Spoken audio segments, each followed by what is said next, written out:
Welcome back to another episode of Turn the Page. That's right. We haven't given up yet. We're still going. We're still rocking socks. I'm your host, Star Power, Tony Stevens. And of course, today I have with me my adorable sidekick, Ronnie Shanks. Say hi, buddy. Yo, what's up? And the ever-loving sex appeal, John McClay. Go ahead and wave at the camera, buddy. I'm going to assume he did his job. Anyway, we're going to be talking about a bunch of news, a bunch of stuff coming your way. It's all really exciting. I think if you buckle your seatbelts, you're going to be in for a wild ride. So just to start off with, Ronnie, I heard that they are dropping some new big piece of technology that's supposed to release pretty soon. PS5, is that right? Yes, the PlayStation 5. It's due out in November. I believe it's... Now, I can't remember if it's Xbox Series X. It's on the 16th or the 12th, but it's one of the two. So the PS5 is going to be out. Excited about the Xbox Series X, or are they all about the PS5? I mean, right now, mostly everyone's about the PlayStation 5, and boy, was it a frenzy trying to pre-order one. It sold out instantly, didn't it? Well, what happened was Sony announced that the pre-orders were going to happen on the 17th. But Walmart said, oh, no, why don't we just do it now? And they tweeted that, said pre-orders live now. And then Target jumped on, GameStop, Best Buy, all the big retailers like, well, we're just going to do this now. And of course, I had just had my some teeth work done. So I was just tired. I just wanted to get home, took a nap, woke up to see PlayStation 5 went on pre-order 2 hours ago. I was like, what in the... I mean, I was upset. Now, what's the difference between the pre-order price versus what we're going to see it at retail when you start selling it at your store? Literally, there's no difference. Well, our store, we sell used things, so it'll be a little bit cheaper. But there's no difference. Retail and pre-order is the same price. It's just this is guaranteed you get one at launch. Okay. Well, or if you order from here, 500 Amazon, yeah. It's $500 for the disc-based version, $400 for the digital-only version. What is that? And I'm not sure I understand. There's no discs. Like No it's just discs. a hard drive. You download every game, I guess. yeah, you download every game, or you can do PlayStation Now and stream everything to it. So why wouldn't that be the same as the PlayStation 4 where you can download stuff and play discs? Like, why not have the dual capacity? Is there like a price difference between the two? Yeah, there's a $100 price difference. So the PlayStation 5 itself is $500, and the one without the disc tray is $400. Now, what if you want a disc tray later? Can you install that? No, Yeah, you have to buy. you have to buy a PlayStation 5. That seems very foolish. I'm going to be straight up honest. I don't think that makes any kind of business sense, other than they're going to make people buy two PlayStation 5s. Oh no, I mean, some like, people are going after it because it's cheaper. Yeah, I mean, I kind of understand why they're doing that from a perspective of like, economics and like keeping things cheap, but also like there's really no need to have a disk drive for a lot of people, and they recognize that. And if they can offer a piece of hardware cheaper, the DVDs you can play on it. Huh? The DVDs, the Blu-rays, you can play movies on the thing. you can, and most people buying a PlayStation 5 have some other kind of PlayStation that plays those things. They don't need 10 like Blu-ray players. My PlayStation 4 becomes my media playing disc, and then my PlayStation 5 just becomes my downloadable game content. Maybe so. If you buy that one, yeah. But I mean, if you buy the you can buy the one with the disc. You can buy the full version where you're not just sucking wind later. Yeah, this is just an option. This is news to me. I'm sorry. I can't conceal my disappointment in that kind of a silly... Oh, it's fine. Like, the reason they're doing that is because a lot of people are pushing for the digital stuff because it's cheaper to do digital things than it is to release physical games. Okay. That's just the way that I see technology progressing in the future. It's just like everything is slowly moving to digital.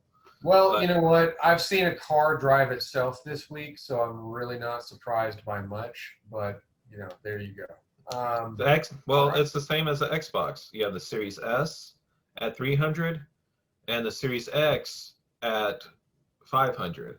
And what's the Series? Same. Well, there's a little bit more of a difference.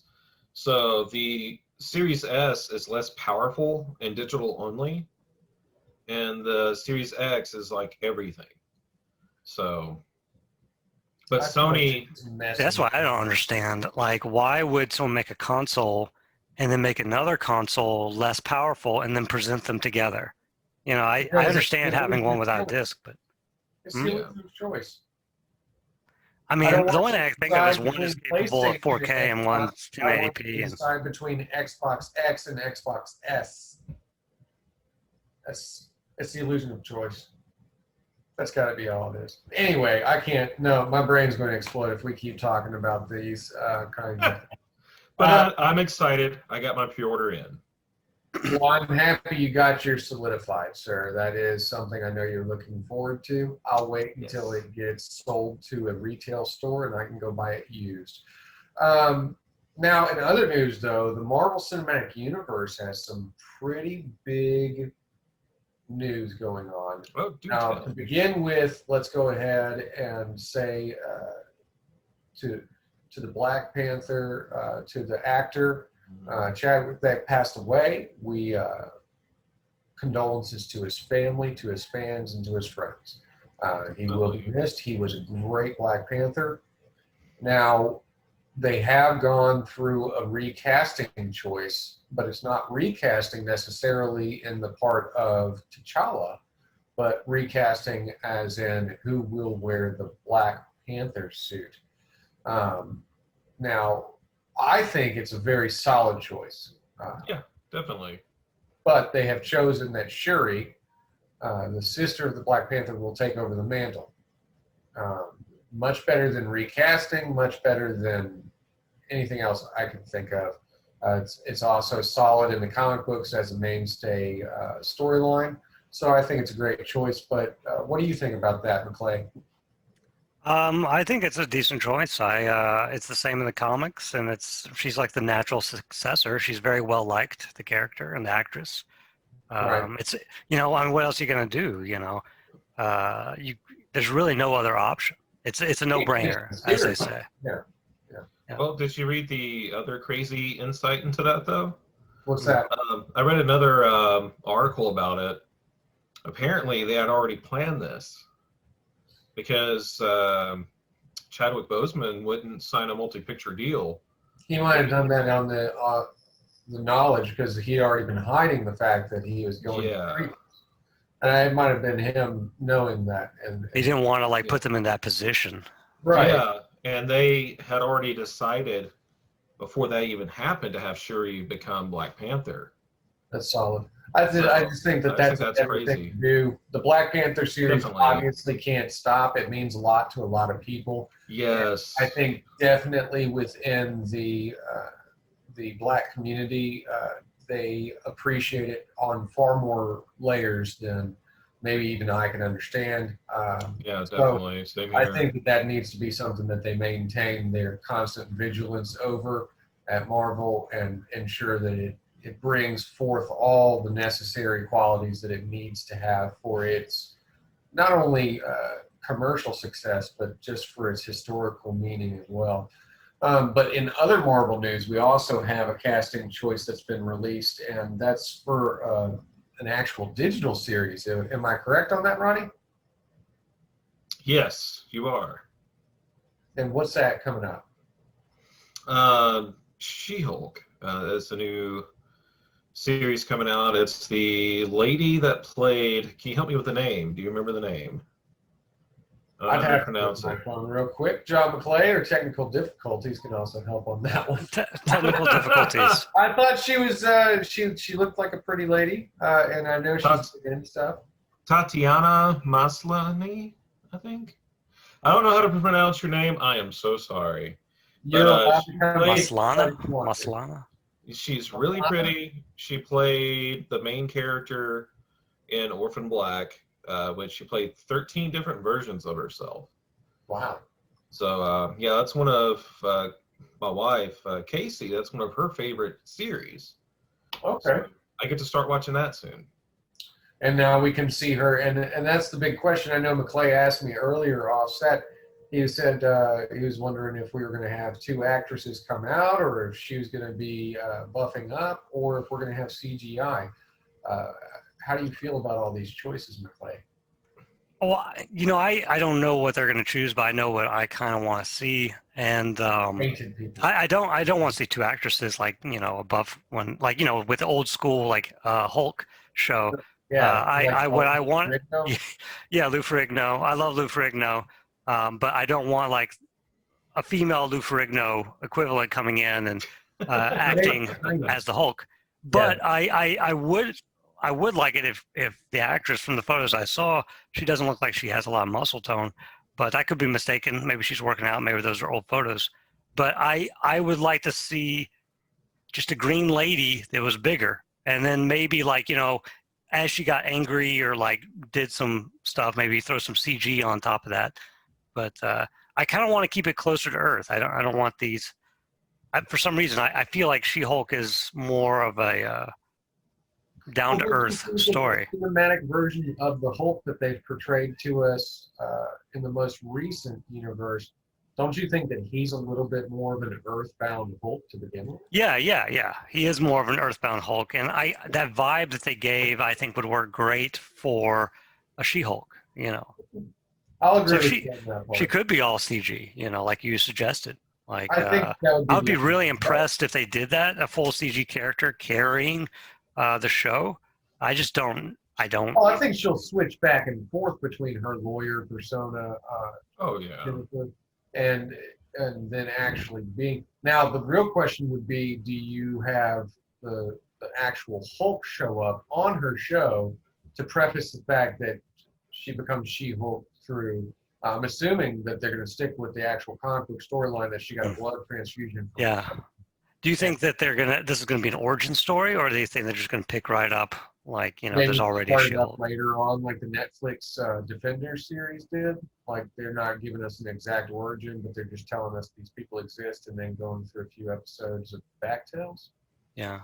That would be good. I wouldn't mind an origin, It's a filming preference, I guess. It's a storytelling preference. Obviously, we're going to be getting a lot of different shows with a lot of different angles and views. Scarlet Witch being one of them, Scarlet Vision, WandaVision is going to be one of them with a very unique spin on it. Yeah, that's the one I'm most excited for. I think I'm really excited for that. I'm excited to see Kat Dennings again because she's the biggest actress in all of the MCU, if you ask me. Kat Dennings, yes, I said that about you. Hashtag Kat Dennings. Let's go ahead and put that on the video technical difficulty so she can see that I think she's the best actress in Hollywood. And if you want to come and make a surprise appearance on our show, you are more than welcome. Just give me a call and I will set that up for you, Kat Dennings. But yeah, no, I'm really excited for that too. But I gotta tell you, I'm far more excited to see Loki. Yeah, I'm interested in that as well. Yes, that's what I really, really want to see. It's a toss-up between that and Falcon and the Winter Soldier. Falcon and Winter Soldier, I think, is going to be fun. It's going to be all the stuff that you're going to want to see as far as like normal action sequences. But for unique storylines that we really haven't even seen in the movies, I think that WandaVision and Loki are going to give us that. Is there still any word on when any of these are going to drop? Because I know filming has got to be like impossible right now. Vision is supposed to be dropping later this year. Apparently, it was already done. Well, that's good. But Falcon and the Winter Soldier is still kind of in constant flux.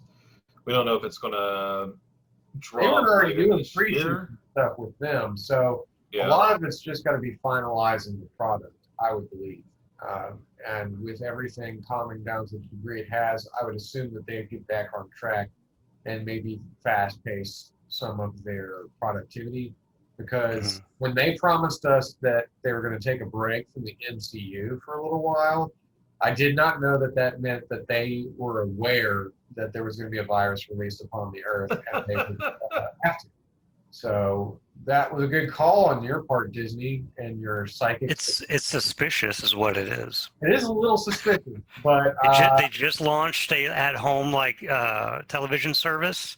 Yeah. No, Disney thinks the world. That's true. Well, in other news, though, I did hear that they're also releasing, and this is more in game news, but they're releasing a Devil May Cry 16. Boy, Did you say don't let me 16? reach for that screen and choke you. How many Devil May Cries It's are Final there? Fantasy, I'm sure, right? Yes, Final Final Fantasy Fantasy. Looks like 16. Devil May Cry. Okay. Man, there's so many Final Fantasies. Jeez, 16? Bad. That's like too The many, right? Final one. That's too many Final Fantasies. But yeah, there's the Final Fantasy 16. I just watched the trailer before we started, and it looks really, really good. They're actually going back to the roots of Final Fantasy before Final Fantasy 7, to where they're actually getting back into magic and sorcery. So I am super stoked about I that. kind of like that idea, like getting away from Yeah. the technology a little bit. Well, Because Final you can't beat Final Fantasy Fantasy 6 was 7, so you might as well fantastic. go and try to find your roots again. So that's okay. And they borrowed a little bit of styling choices from Devil May Cry. That's all good. Well, yeah, But some of the hopefully same there's people some- working from Devil May Cry. So as long as it's better than Final Fantasy X-2, we'll all be happy. Is that what we're getting at? Yes. All right. I think that was Now- the last one I played, was 10-2. So you And played that's the rest probably of Final why. Fantasy?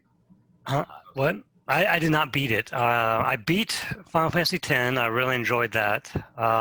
Because he was a dream, and you liked that. I didn't like that. I didn't know what to think about that.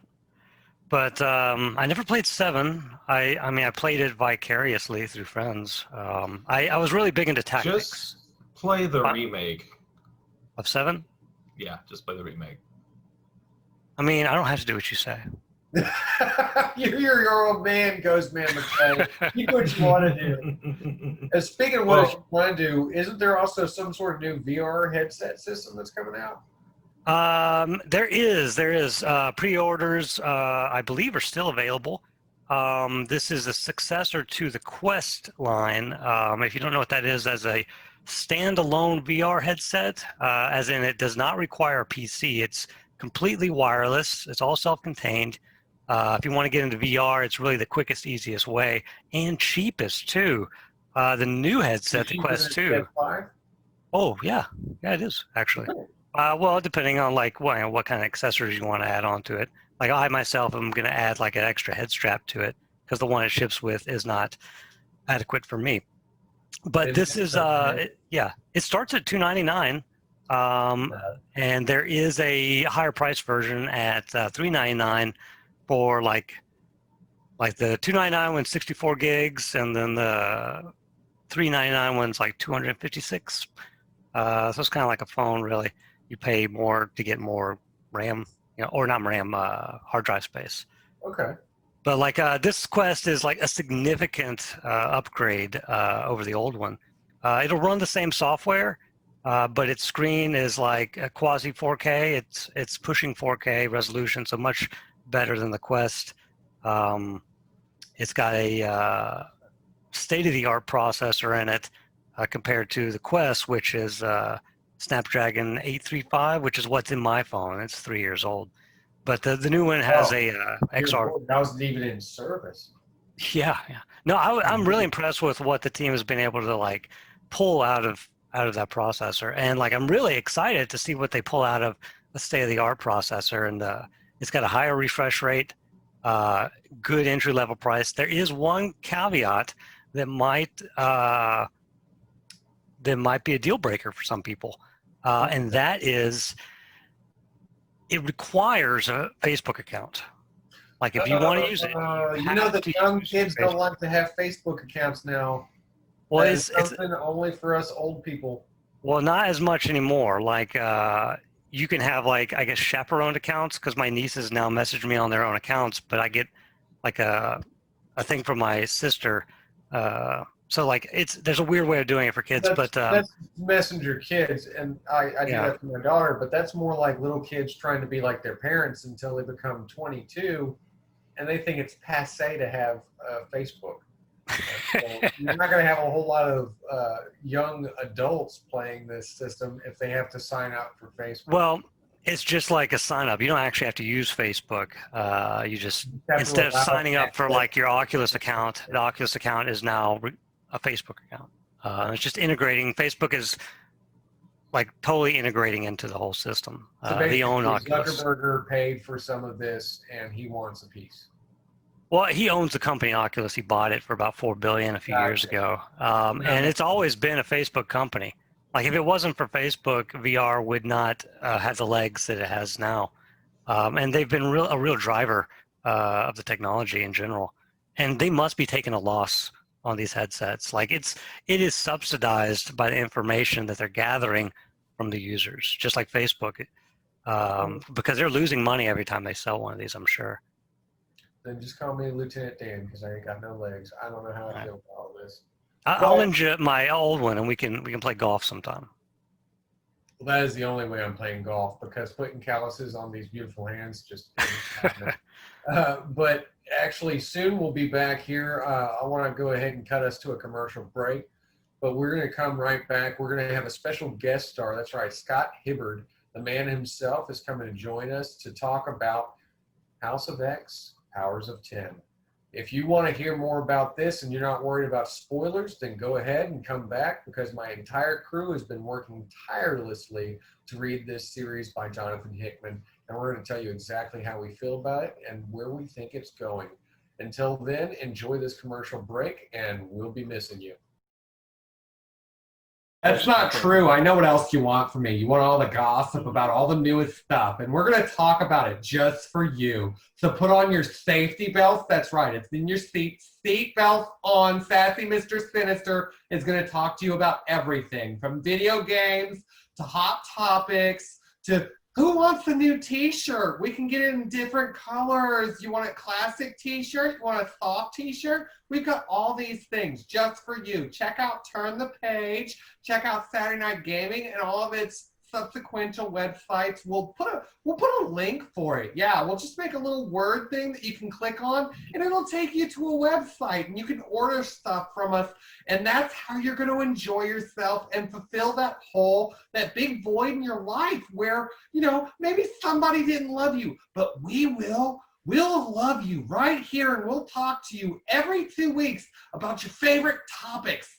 Hey, do you hear that Shuri's going to be the Black Panther? Well, we do, and we'll tell you about it in the news segment from Turn the Page. Just join us, and hopefully my makeup department will do exactly what they need to do and make me look fabulous. And check out this cake. Yeah, that's right. I've got a cake now, so it's awesome. Don't forget to check out Sassy Mr. Sinister every other week on Turn the Page. Sassy Mr. Sinister says safety first, guys. Wear your seatbelts. Hey, welcome back again. I hope you enjoyed that commercial break. We brought that to you with love. And in case I forgot to mention, don't forget to click like, subscribe, share with your grandmother. All of our products, our websites, and our subsidiary and producers, which is Saturday Night Gaming. And speaking of Saturday Night Gaming, we have a special guest here with us tonight to talk about House of X, Powers of 10. And that is the man himself, Scottimus Prime, Scott Hibbard. Thank you for joining us. I'm glad to be here. Well, we're glad to have you because we're going to talk about some intense stuff, and that's also going to involve a lot of spoilers. Technical difficulty department, please put up a big, bold letters that say spoilers right here. If you have not completed reading The House of X, Powers of 10, or if you have not also moved into the subsequent title, which is Dawn of X, then either learn from us what happened or save this video for later after you've read it and hear our thoughts and opinions on it and where we think they may possibly be going with this. Now, first off, I know that most of my crew has already read the entirety of this series. One of them may have to take off his headphones at some point because he's still working on it. He's I got 3 issues left. I mean, I know a lot, but I don't know the end. Something. You have an idea. That's like saying I read a book on philosophy and I understand what 42 means. You're getting there, though. All right, but we'll tell you when to mute yourself so that you can All right. you still remain surprised because Yeah, I've read the House and the Power of 10, and but except for the last 3 issues, and I have not read the Dawn of X at all. yeah, the end is pretty powerful. So it's Oh God, yeah. now to start with, Scott, you started reading this. I know I talked about it a lot to you, and I probably bragged on Jonathan Hickman for quite a while before you decided to read this. How did you feel about it when you first cracked it open, when you first started reading the story? Oh, that first issue, man, that got me. It grabbed me, and I'm like, okay, where's the rest? I got to read the rest of it. And I'll tell you, I read another 2 issues right after that. I'm like, oh man, it's late. I gotta get to bed. All 8 of these kids are going to wake up, and they're going to wake me up whether I go to sleep or not. It's captivating though, just seeing the difference in how the history is presented. And I know that a lot of you have probably read some other of the comics from the past before, but the inclusion of Moira McTaggart as a staple to this storyline is, well, I think it's deserved on her part because she's been a mainstay character since the inception of the International X-Men team that we all knew as the new Uncanny X-Men. But she's been a big staple to this story for a long time, and I think it's great that they finally gave her this uniquity within the story. How do you feel about it, Ronnie? About including Myra? Yeah. Yeah, I think it's great. I still remember her, and if I recall correctly, her and Charles being an item in the cartoon almost. I think in the cartoon they presented it, and they also had her with Sean Cassidy, the band. Yeah, that's right. I think she was with Banshee as well. But no, it's most of my knowledge of her came from the cartoon series. But yeah, no, I think it's really cool to see a character like that that's kind of been in, like, from what Tony told me, that she's been in almost all the important events and stuff like that of the past. And just to turn around and make her a mutant was really, really, really cool. And how they did that and how she became so integral to this story and important is just like, whoa. Yeah. It's like, Well, I mean, and plus the power breath of fresh air. itself that they gave her, this reincarnation power, which yeah, definitely doesn't only say that she has the ability to reincarnate and come back. She's basically restarting everyone's timeline. Is that how you're perceiving it, McClay, when you read it, the scientific standpoint of this? She's basically... Well, so far, because like I said, I haven't finished it yet. That seems to be the angle that she's taking it from. Like she's actually making a difference. But it's also possible that she isn't. It's possible that every time she wakes up in a new life, it's an alternate reality. And she's really just working to save that one alternate reality that she'll inevitably save, I'm sure. But all those other realities that were lost still exist. But I don't know if that's the X-Men are famous for having their alternate realities. The X-Men are famous for having their alternate realities. That is true. But like, right now, like it's obvious that she thinks that at least she is, it's the same reality that she's going to be saving, and she's like changing things. I think she even mentioned changing it. But it's possible that they're just alternate realities. Well, given her first interaction, and I want to get a good sense of the room here, how did you all feel, and we'll start with you, Scott, and then go around the table, but how did you feel when you saw the first interaction between Destiny and the Brotherhood of Mutants and Moira McTaggart when Destiny tried to basically guide her on her path? Yeah, that's actually immediately what I thought of when you were mentioning her. I just that still grips in my mind what happened.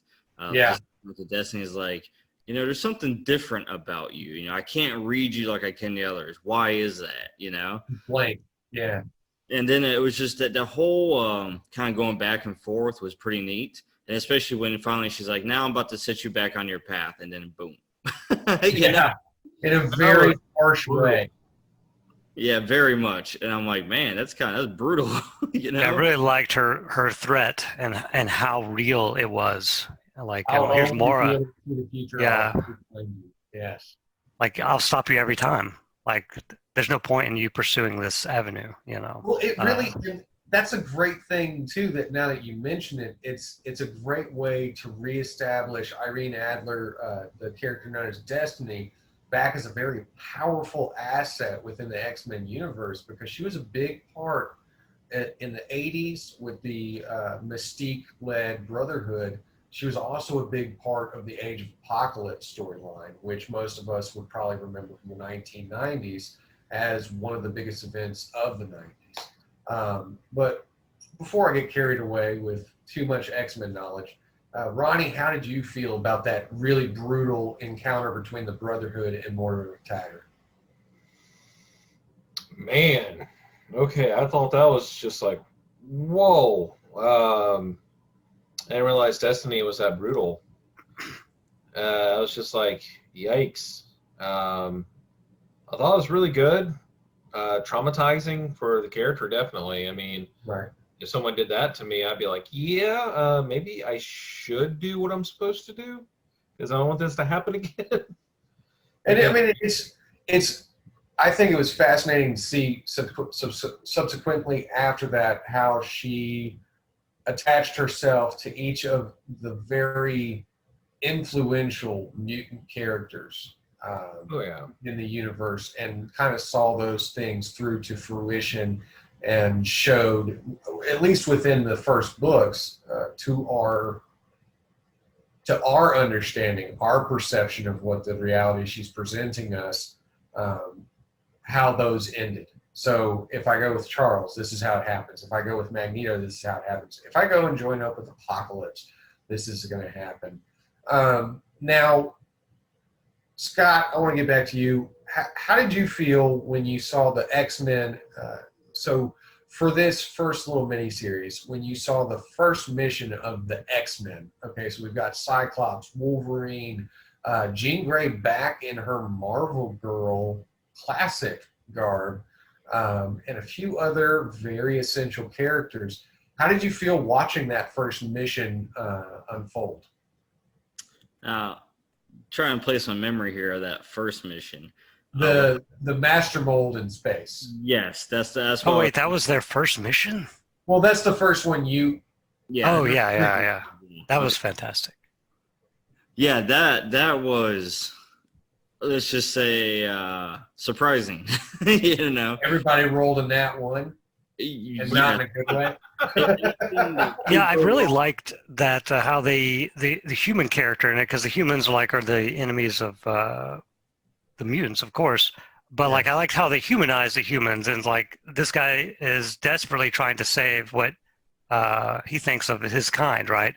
And so he sacrifices himself in an unanticipated way that's devastating to the opposition, the mutants.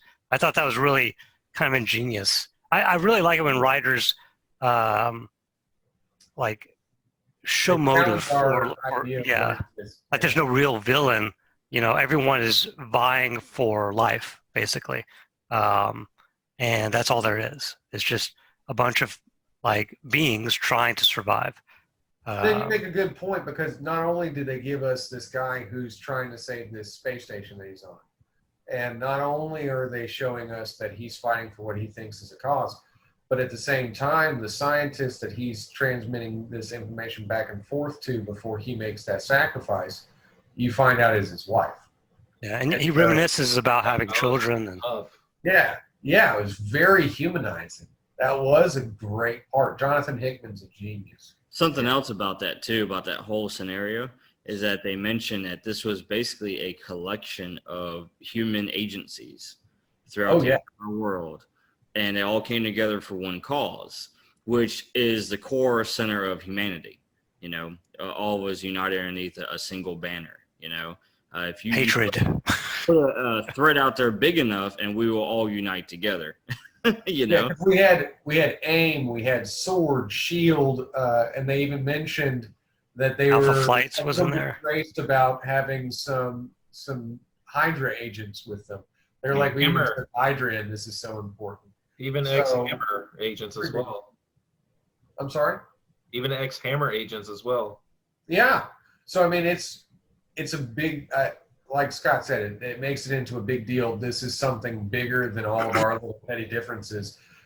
This mutant problem is a problem, at least in their perception of it at that moment. But how did y'all feel? And I'll tell you what was your favorite aspect character-wise as far as either a reimagined character or a brand new character, which he's given us a lot of brand spanking new characters in this. Just let's start with Scott, go to Ronnie, and then come around to McClay. What was your favorite reconceived character or new character in this series? My favorite is Professor X. Yeah. He Just got a shiny new hat. Well, now his different look, so to speak, his whole just posture and everything, like, and how he goes about just handling, business is just completely different. But at the same time, he's not being a tyrant, so to speak. He's actually kind of dealing things on I guess he's relating to people, like, for instance, when he's talking to the human and said, hey, look, we've tried to do things like this before, but it didn't work. So we're going to do this a different way, because since you crave this, we're going to give you that.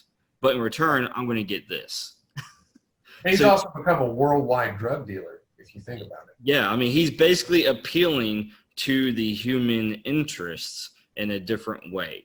And Well, he wants to avoid war, and so like this can either go down one or two ways. We give you something, you get something, you let us go, or we fight for it, and we will But I win. mean, the ideals, the morality that he used to carry so strictly seem to be gray. He's more proactive for sure. Yeah. It seemed like the old Professor X was just like, I hope everyone gets along eventually, and this one's like, Yeah. we're doing something. He's actually being proactive and taking steps, He almost makes Magneto look like a backseat driver now. Like he's just along for the ride with whatever Charles is going to pull off. And I do find it very interesting that Scott brought that up, that Charles Xavier's posture is everything. The way that he holds himself, he almost seems proud and snooty sometimes.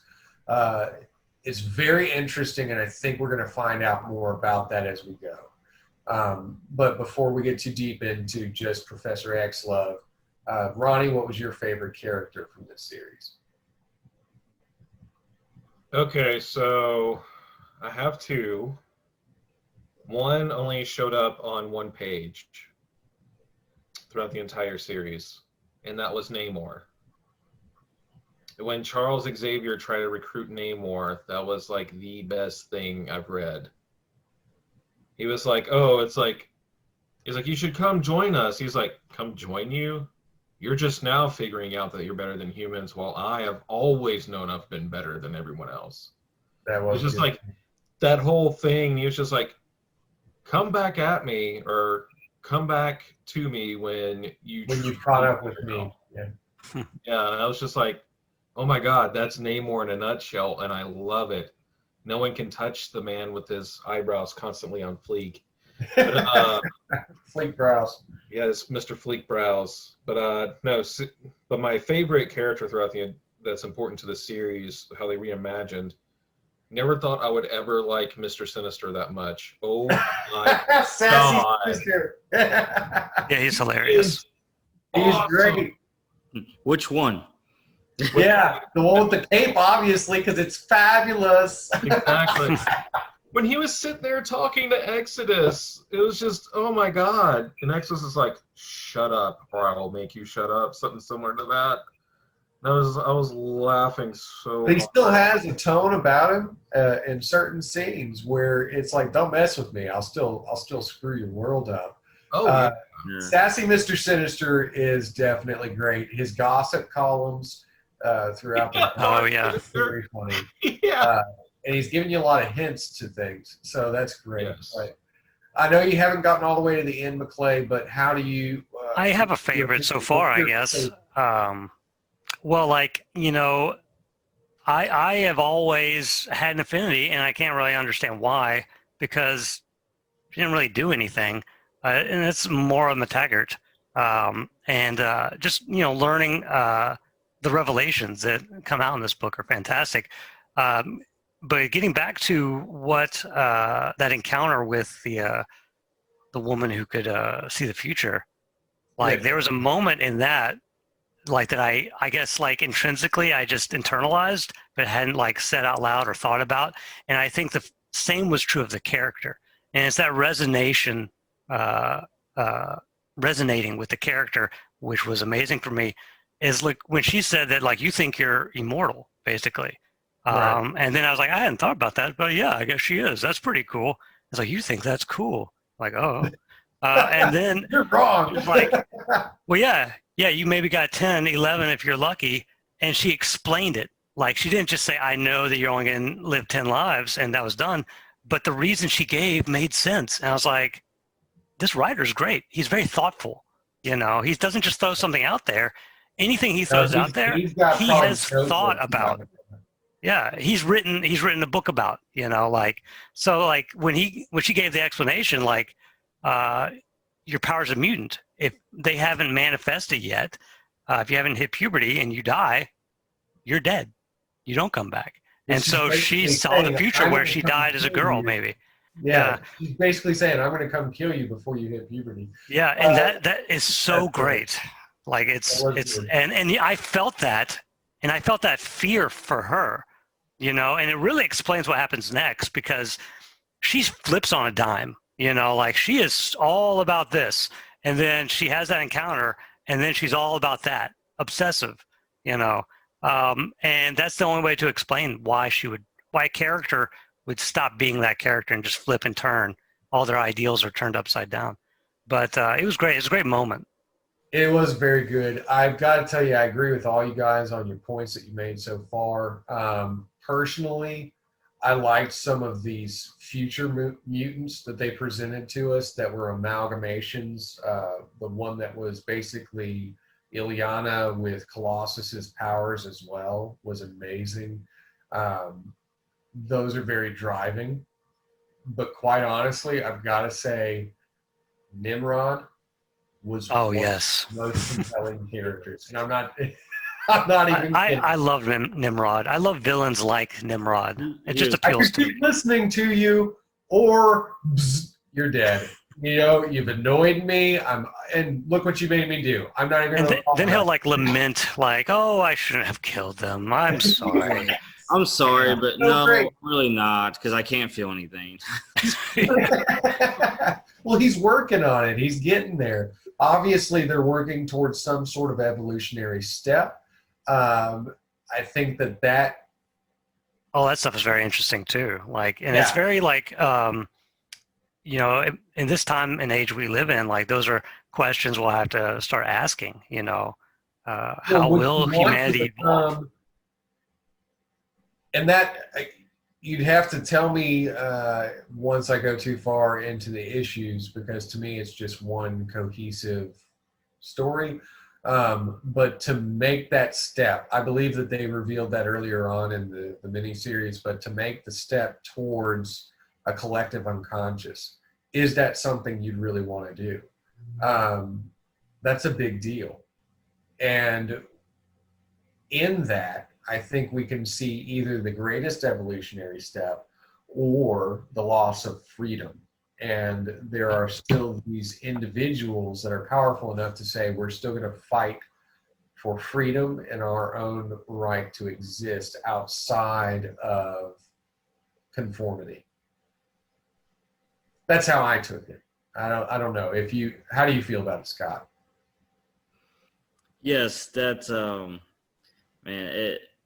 that's about it right there. I mean, it's far in the future. You basically had this enslavement. They had the humans who basically sold their soul, so to speak, and their freedom to the technology, to Nimrod, in order to get rid of the mutant. And in order for security, to do that, he could handle it. He had the security, and he can do this. But hey, you guys don't really have a choice anymore. You do what I say. So it's tough.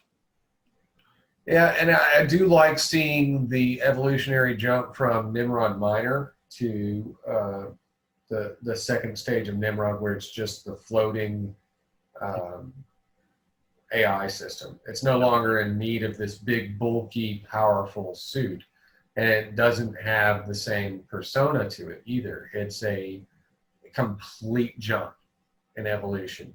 So between seeing the storyline present, storyline 100, and then storyline 1,000 years in the future, it's very compelling to try and figure out what's going on in between, what led to those points, how important some of those crazy deals that Charles Xavier's making are. The deal especially that he made with Mr. Sinister. It's a wild ride. But I want to go ahead and pose this question to you. Ronnie, how do you feel about the way that Jonathan Hickman not only writes this story for you panel by panel, but he also includes these pages of what one could say is erroneous information, but it's extra information, almost like reading Lord of the Rings, and he added in a map for you in case you wanted to know where you were. How do you feel about that additional information that Jonathan Hickman adds into his books? Grrr! Hey, bub, check it out. We're talking about me and all my friends in House of X and Powers of 10. If you want to hear more about it and even more spoilers, then join us for part 2 of Turn the Page, analyzes Jonathan Hickman's awesomeness. And if you don't do it, well, schnicked, bub. Nuff said.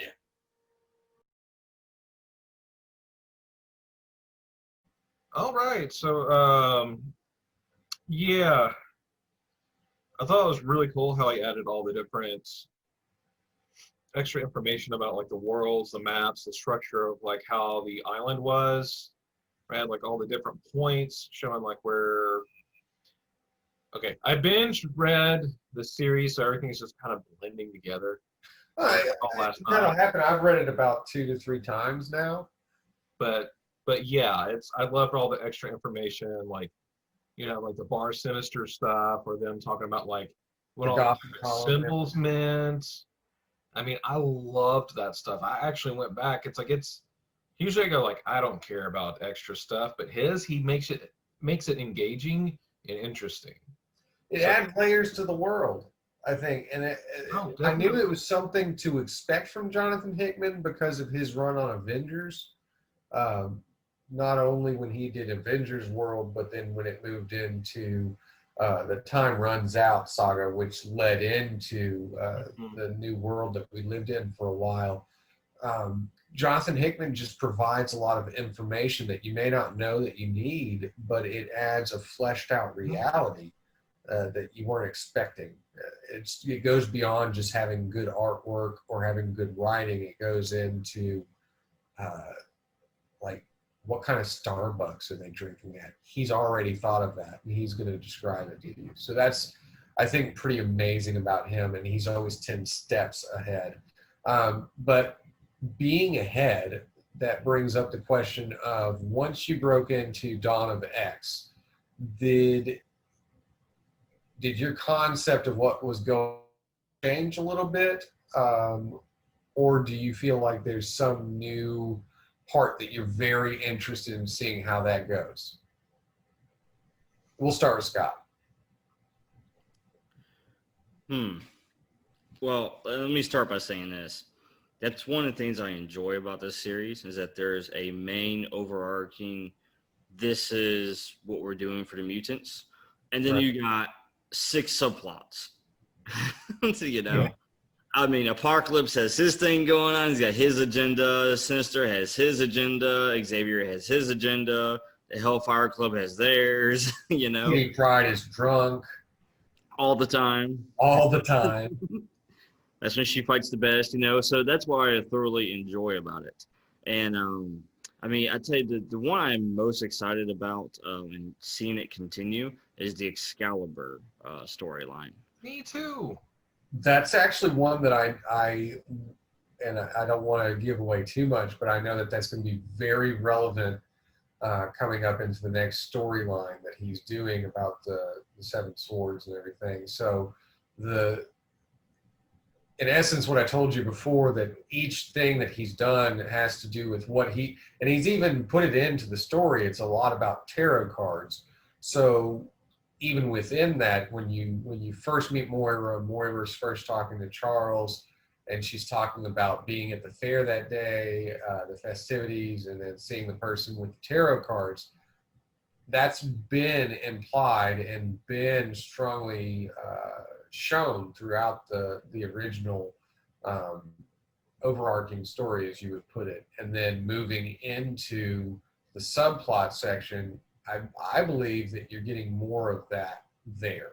So he's taken this idea, basing this story on a tarot card system, and really run with it. But so you're telling me that Excalibur is really your favorite right now? It is, yes. Mainly because Apocalypse has always been one of my favorites, and to see him in a new, different light, but at the same time, it's still the same old Apocalypse. You know, it's a little heroic, but at the same time, he's still very calculating. Oh yeah, especially when Xavier, kind of told him, "It's like, look, hey, what we do here, stop using it for your own personal interest." Know. I thought that was a nice little talking to he got with him. But especially that's part of the agreement that he made when he first let him on the island. Right. Look, we're going at this way. This is the rules we're going to go by.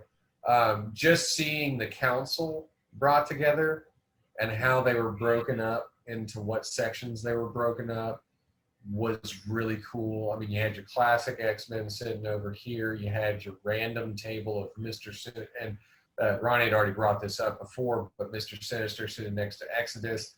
You got the Hellfire Club still not complete yet, until you realize that Kitty Pryde is the one that Emma Frost is angling to become, which is an interesting idea. She wants to push her to become her Red Queen or her Red Cardinal. But that's interesting to me, because if you go back to Chris Claremont, like if you rewind a few decades and go back to Chris Claremont, Emma Frost, when she was first introduced, was trying to recruit Kitty Pryde. That was the original story. And the X-Men had to go save Kitty Pryde from the Hellfire Club. So this isn't necessarily a new idea that Emma Frost is working with Kitty Pryde. It's a new angle, though, where Kitty Pryde is accepting it. So, interesting little viewpoint there, I guess. I definitely got to say, though, guys, I really, really dig reading the Marauders. I don't know if you realize that by me talking about Kitty Pryde so much, but I really dig the Marauders. The Fallen Angels is taking time to grow on me, which is surprising given that we have Psylocke, well, not Psylocke, and we also have X-Man or X-Man Cable or Young Cable that killed Cable. However you want to view these characters, it's got a lot of the gritty characters that I would normally lean towards. But I gotta tell you, I really dig the Marauders kind of funny but funky angle and puzzle piece in this whole thing. Yeah, I gotta say, Fallen Angels is probably one of my least favorites. I still read it because it does have some interesting takes and things, but Right. Like you said, it takes a minute to kind of grow on you. It feels that that one was more, I guess, of a slower start than the other ones were. A lot more build up to it, and I guess that's why it kind of hadn't really appealed to me as much. Well, yeah, I mean, because you gotta look at it, it's like a slow build. She's putting together this little team, whereas like X-Force started off with a bang, literally. X-Men is the staple book, so, and this is what was really interesting to me too. And Ronnie, I know that you've already read at least the first 2 to 3 issues of Dawn of X of each of the titles. I've read the first 2. Can't remember what the first 2 is, but I literally do not care what you say. Okay, well, my first question, though, to you would be, both of you, how do you feel about what's obviously implied? So just within the X-Men first title, when you get through that,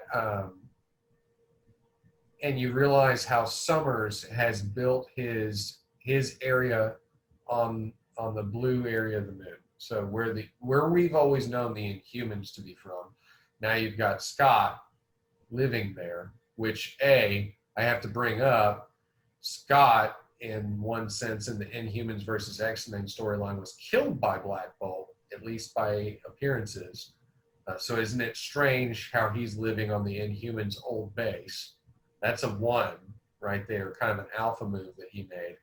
And then on top of that, if you looked at the, again, erroneous information that Jonathan Hickman provides, the relationship, the polyamorous relationship that's going on right now between Scott Summers, Jean Grey, and Wolverine.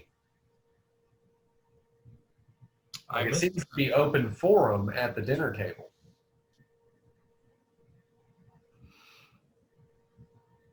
Or maybe I haven't read that yet.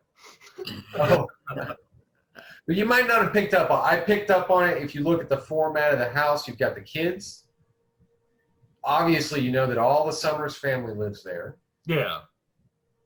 And then Wolverine. I didn't realize. So he's the only person that's not the Summers family living there. And then look at the way that the bedroom system is set up. And you've got Jean Grey's room, Scott Summers' room, Wolverine's room, kids' rooms. What? So, and then if you look at the doors to the main living area, and then doors in between, both of which go into Jean Grey's room. Kind of strange. George Takei would say, "Oh my." Oh my. Definitely. And even the looks between all of them when they were having the party to celebrate Mutant Kind. Yeah. Emma Frost looking at Scott, Scott looking at Jean, Jean looking at Wolverine, all of them having some sort of weird unspoken thing, as if they are adapting and evolving beyond the monogamous relationship of humankind. Yeah, I didn't catch that at all. Go back through. I bet you it'll hit you. The only thing I caught of Wolverine was him being torn to pieces over and over and over again. And it's just like, man, just keep going. They're brutal with him, with his character. And I think they always should be. But I think that those are a lot of the little things that Jonathan Hickman throws in these books that may take a few reads before you catch on the subtle things. And it's like, wait a second, did you just throw that fastball at me? I didn't even see it before it hit me smack in the middle of the head. Great writer, as we all said before. So to everybody that's planning to read these books, if we spoiled everything for you, you're welcome. For everybody who's read these books, please leave some comments for us. Let us know how you felt about it, or how you would answer some of these questions yourself. We look forward to hearing from you. And at all times, we will present a link for you to get to our subsidiary sites where you can get cool gear. As you can see, Scott Hibbard's also wearing one of our great shirts right now. That's the Turn the Page t-shirt. We have several other t-shirts up for sale. You can also get them in stickers, mugs, that sort of thing. So just check it out. Yeah, check it out. Take a look at everything. Maybe next time I'll promise something new, and we'll make that too. Until then, though, I hope you appreciate the show. I hope you enjoy what we do here. We enjoy providing this entertainment for you. We've enjoyed it so much tonight that we've created an extra long segment based on the House of X, Powers of 10, Dawn of X storyline. Jonathan Hickman, I hope you appreciate that very much. We will hashtag your name here so that you can know that we were talking about you. And if you would like to come on the show, just go ahead and leave me a message. I'll give you a call. Your people talk to my people. Maybe you and Kat Dennings can show up on the same episode, and we'll all just have a good old-fashioned time of talking and debating about how awesome you are. But until then, I am Tony Stevens. I am your star power, hosting your Turn the Page show, keeping it real for you, bringing you the news, talking and debating about comic book issues and cinematic superheroes. And as always, I'll be joined by my adorable sidekick, Ronnie Shanks. We had our sex appeal, John McClay, step out so he could finish reading the series. And as always, thank you very much, Scott Hibbard, Scott of His Crime, for joining us, for being a guest star on the show, and for making all of this a reality for us. Without you, we wouldn't have Saturday Night Gaming. We wouldn't have Turn the Page. We wouldn't have this amazing group of people. So thank you so much for everything you do, and we appreciate you. And go ahead, click like, click subscribe, and then go ahead and call up Grandma tomorrow and tell her that you shared this show with her and you want her to watch it. But until next time, this is Tony Stevens signing out, and I hope you've enjoyed yourselves and we've made 2020 just a little bit better.